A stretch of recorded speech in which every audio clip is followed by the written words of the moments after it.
Hello and welcome, friends.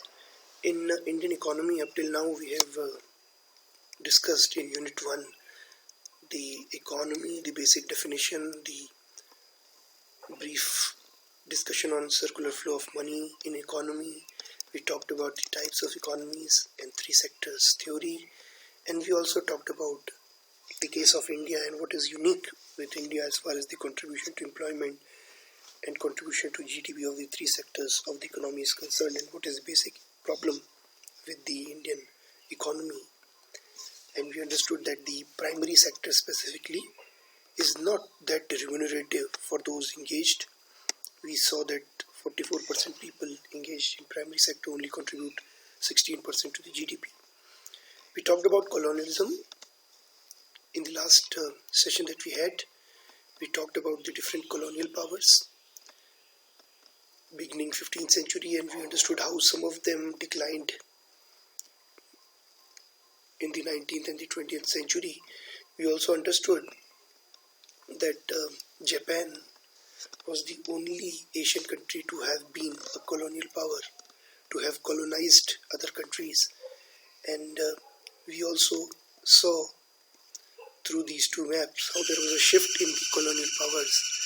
Initially, United Kingdom was not such a big colonial power right in the beginning, and Spain was, and Portugal was, and Ottoman Empire was. But then by the time it was 1945, this had changed a lot. While the United Kingdom emerged as one of the largest colonial powers, Spain declined, Portugal declined. France was another country which emerged as a colonial power. By 1945, they had colonized a large part of the country, a large part of the globe by then, right? So let us today understand what was the impact of colonialism. Basically, we need to understand that colonialism had both its pros and cons, and in terms of its impact on the colonial country, on the colony, it had both positive impact as well as negative impact. So we'll discuss them all one by one, and I'll take examples mostly from the Indian history, but I'll also quote examples from some other countries. So the first impact of colonialism was political control over colonies. What do we mean by political control over colonies? The colonial powers used to take over the government of the colonies. They would bring the local kingdom or the local kings under their own control, under their own influence. Now this was important because if they had to exploit the resources of the colony, or if they had to earn disproportionate profit from the colony, it was very important for them to have the political control of the colony. So they would either get into some agreement with the local kings or kingdoms or the local governments, or they would force these local governments to toe their line, to follow their dictate.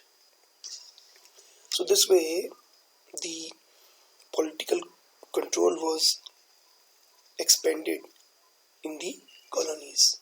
In India also you would see that at the time when the colonialists arrived, that was in 1600, when the British East India Company came, when the British East India Company came, the Mughal Empire dominated the country. It controlled most of the country, but most of the land in the country. However, by the time the Britishers entrenched themselves here, most of the control had passed on to their hands. You have heard of how Rani Lakshmibai of Jhansi had to rise in revolt against the Britishers. Why? Because she did not want her kingdom, the kingdom, to get under the control of the Britishers, because her husband had died at that point of time and they didn't have a natural child. So as per the rules which were created at that time by the British East India Company, the control of the kingdom should have passed on to the company. But since Rani Lakshmibai never wanted that, what did she do? She had to rise in revolt against the Britishers. So,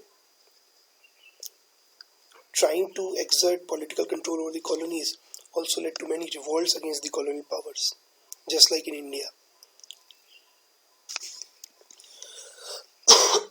Then we also need to understand that not only the colonies were brought under political control, but the indigenous population, local population, were subjugated also. In some parts of Africa, the local population was not only subjugated but was also enslaved. They were made to work as slaves in industries or in farmlands. They were not even paid for that. They were under full control of the master to which they were assigned. They didn't have any rights. They could be made to work for 10, 15, 16 hours a day and not provided any remuneration, no salary, nothing.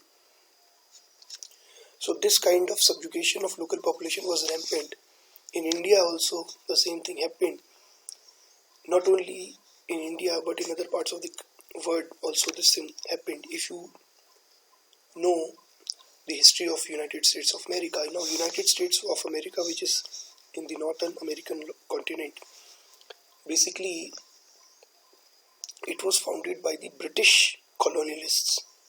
So some of the British colonialists, they went to North America and they started expanding their influence in North America, and they subjugated the local population there, the Red Indians.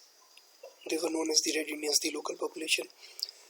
That local population was subjugated, was brought under control, and the British colonialists also exploited them, right? Later on what happened was these British colonialists, which had set up their colonial USA, United States of America as we know it today, they declared freedom from the British Empire. So another country in the name of United States of America emerged, right? Originally they were Britishers only. So this is another example of how colonialism led to subjugation of local population, indigenous populations. Economic exploitation of resources in the colonies was also rampant. For example, in Uttarakhand specifically, you see so many teak, so many pine plantations. We call them pine forests, but they're not forest. Technically speaking, they're not forest. In a forest, there is a lot of variety of trees. For example, when you go to Talkedar, you find so many different types of trees. This is a natural forest. But pine trees, you don't find any other vegetation. Basically, this is not a forest, this is basically a plantation. And the British planted the pine trees. What was the reason that they did that? They did that because they required wood. And why did they require wood? They required wood because wood was used to build railway wagons, railway coaches at that point of time, and it was also used to lay railway lines. And the Britishers had introduced railway lines in India in 1853. You know that the first train ran from Bombay to Thane. So when they expanded this railway network, they required a lot of pine, for which what did they do? They degraded, they cut down the existing natural forest and they planted pine trees so that the wood can be had and could be used for expanding their railway network. So this was the way in which the resources of the colonies were exploited. Then environmental degradation. Naturally, when you will cut down so many trees, there is going to be a lot of environmental degradation. So the colonial rule also led to environmental degradation in most of the colonies. Again, taking example from Uttarakhand only, because of the pine plantation, what happened? Pine is a tree which is not suited to the forest ecosystem because it does not hold water in its roots. Secondly, it does not let any other vegetation grow in the vicinity. So in that sense, the pine plantations were not conducive for the climate of Uttarakhand. right? But because of the pine plantation undertaken by Britishers, this led to huge environmental degradation in the state. Now please understand, when I am saying Uttarakhand, I am referring to the Uttarakhand of today, because at the time when we were under British control, we were not Uttarakhand. Uttarakhand was formed in 2000. So Uttarakhand was at that point of time part of United Province, which we today know as UP, Uttar Pradesh. So as part of United Province, so many pine plantation drives were taken in Uttarakhand at that point of time. Human rights violations were rampant. You have heard of the Jallianwala Bagh massacre, where people protesting peacefully, non-violently, they were brutally shot down. Hundreds of deaths took place. Not only this, you have heard of how so many people in India were jailed just because they were protesting against the British Empire. There were farmers in India who were forced to grow indigo, and I have discussed this particular example earlier also. Why? Because indigo is used as a dye for coloring clothes, and the Britishers, who had so many cotton mills and they were producing clothes, they required this dye. So a lot of human rights violation took place. I would like to quote the example of the famine which hit Bengal, which includes both West Bengal of today and East Bengal or Bangladesh. So there was a famine which hit the Bengal somewhere around 1940s. And it is said that it was a man-made famine. It was a man-made disaster. The reason being, it did not happen because there was scarcity of food. Famine, akal, actually is a result of scarcity of food, but that did not happen because of scarcity of food.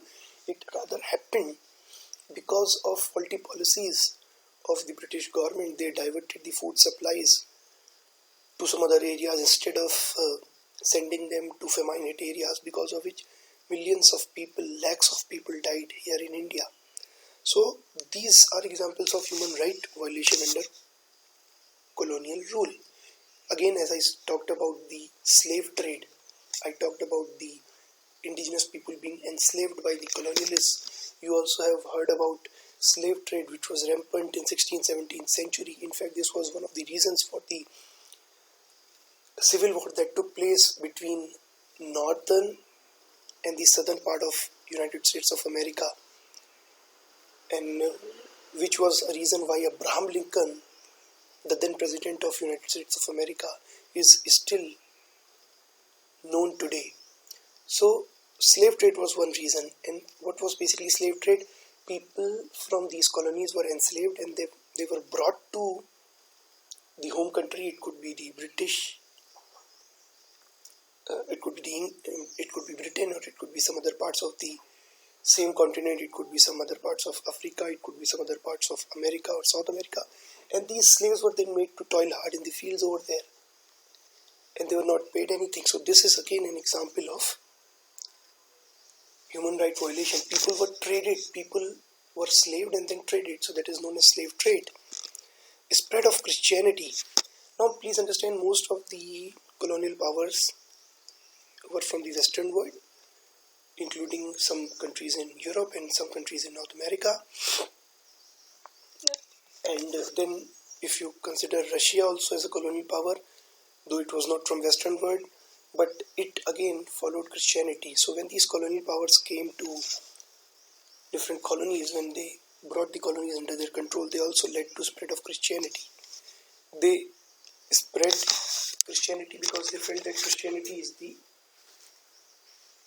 only religion that can provide enlightenment to these people in the colonies. So even in India you find so many missionary schools. Now who were missionaries? Missionaries who were basically sent with the objective of spreading Christianity. So you find that so many missionaries from West, from Britain and so many other parts of the world, they were sent to India so that they can spread Christianity. Of course, many of these missionaries, they did a lot of work. They worked really hard for the betterment of the people here. Instead of trying to just spread Christianity, anyhow they started working for the people here and they contributed a lot. For example, you can quote the example of Mother Teresa, who was basically a missionary who was sent to India, and she was basically from Yugoslavia. a country in Western Europe. And she came to India and then she started working for the poor and the downtrodden here. So some of these missionaries did great service to the mankind in the colonies also. Let's also discuss good impact of colonialism, exposure to modern education and scientific thinking. Now, what was the reason? First thing was modern education had evolved in Europe because of a few inventions. For example, printing press was invented, which meant now if somebody had come up with a great idea, then he could have got that idea propagated among people far and wide. Why now you can easily write a book and get it printed, get copies printed, and then you can send it to different parts of the world. So it was easier for the scientific thought to grow in Europe during that age, and because of which they were the most evolved in terms of scientific thinking. So what did they do when they went to some colony? They tried to educate the local people in the same scientific thinking and in modern education. They tried to provide them modern education in English. But please do not think that there was some benevolence behind that. The reason was very, very simple. The reason was that these colonial powers required support from local people to run the administration of the colony. They could not have run the administration of the colony all by themselves. So they needed people who could support them, who could do the tasks which are not very, very important, but they are required to be done. Menial task, for example, the task of being a sipahi, being a soldier in the army, the task of being a clerk in an office which is being run by a district magistrate who is basically from Britain, the task of taking care of law and order as a normal Jawan under the overall supervision of some British daroga. So these kind of requirements were there. The colonialists basically required local population to assist them in the administration of the country, and so it was important for them, it was required that these local people be taught English language and they groomed to think more scientifically, and they be provided modern education. And that was why in India also you see so many universities were set up and so many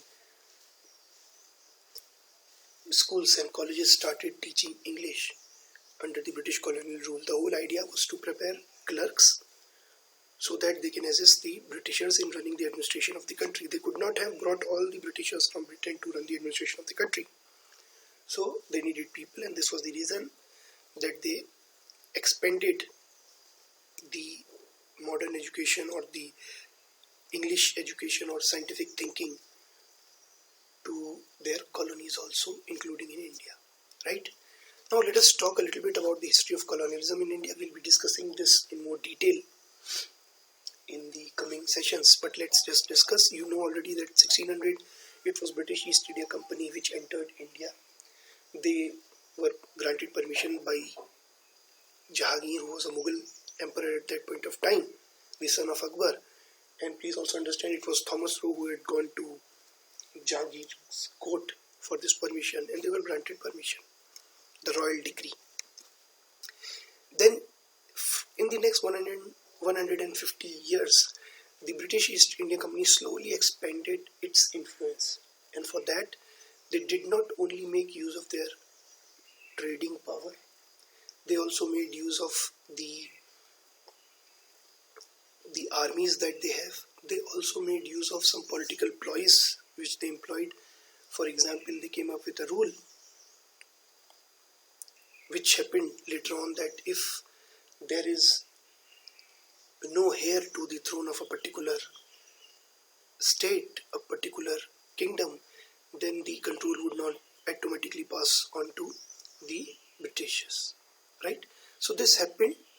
This was somewhere around 1850s, and this was the reason, as I said, Rani Lakshmibai from Jhansi, she rose up in revolt against the Britisher, against the British colonialisms, against the British colonialists. Right? So 1600 to 1757, there was a slow expansion of the influence of the British East Indian Company in India. 1557, this was a decisive year because the company defeated the Nawab of Bengal in the Battle of Plassey. And once they were able to defeat the Nawab of Bengal, the Bengal presidency, the Bengal state, you may say, came under their control, their influence, right? So in that sense, it was a breakthrough from the past. Now, after 1757, the East India Company was now a major power in India. And in India, if I'm saying, I'm not only talking about the India of today. I've said again that India at that point of time comprises of modern Burma, Myanmar, or modern Pakistan or Bangladesh also, right? So 1757, they were able to have a decisive win again against the Nawab of Bengal, and this was the period when they became very dominant in the Indian subcontinent. And in the next 100 years or so, they were the most dominant power. There was a nominal, only in the name, there was a Mughal king in Delhi, but the ultimate power was in the hands of the British East India Company. However, because of the policies of the British East India Company, I have referred to one such policy, there was widespread opposition. There was widespread dissatisfaction against the British East India Company, and this dissatisfaction was not only among the kings and the princes who have lost control of their kingdoms, but also among the farmers who were forced to produce, to grow indigo and other cash crops. It was also among the peasants who were earlier engaged in production of clothes, but now they had become jobless because of the import of machine-made and less expensive cloth from Britain. So there was a widespread opposition against the British East India Company policies, and because of which the 1857 revolt happened. And when it happened, the British Crown, which means the British Queen there, thought it fit that we should take over the reins of the Indian subcontinent. Instead of letting the Indian subcontinent controlled and managed and administered and supervised by the British East India Company, now in 1857 the control was taken over by the British Crown, which meant that India became the subject of the British Crown. It became a subject of the British Queen, and we came under the direct control of the British Crown, right? And this was the reason why there was a switch from Governor General to Viceroy. Viceroy means the representative of the Crown, representative of the Queen. So from 1858, you see that the highest official working here in India, British official working here in India, was known as Viceroy and not as Governor General. So why? Because Viceroys, the word means that they are representatives of the British Crown, and British Crown had taken over the control of India in 1858. So this was the period when the East India Company declined, and now India was fully under the control of British Crown. 1947, India attained freedom. So after 100 years, almost 90 years under the British direct supervision, we finally were able to attain freedom, and you know about the struggles that we had to go through to attain freedom. There were other colonial powers in India. It's not as if there was only the British presence here in India. There were other colonial powers in India. For example, France and Portugal. You know that France emerged as a major colonial power in 18th and 19th century, and they had also controlled Pondicherry and Karaikal at that point of time, and this control remained until 1962. So it was in 1962 that we got back the control of Pondicherry and Karaikal, right? In fact, France lost out to Britishers in the race to colonize India, right? They lost out to Britishers, and because of which they had to cede authority to Britishers, and they were limited to only few places, which includes Pondicherry. Pondicherry is a small Union territory in the southern part of the country in Tamil Nadu, right? Near Tamil Nadu. And now another colonial power in India was the Portuguese, and they controlled Goa and Daman and Diu. Daman and Diu, another union territory. And Goa, you know that it's a state, and they were under the control of Portugal till almost 1961. So these were the other colonial powers in India. However, you know that the influence of Portugal declined in 18th, 19th century, but they still held on to their colonies here in India. So this was how India was colonized, not only by the Britishers but also by the French and the Portuguese. So thank you very much for your time.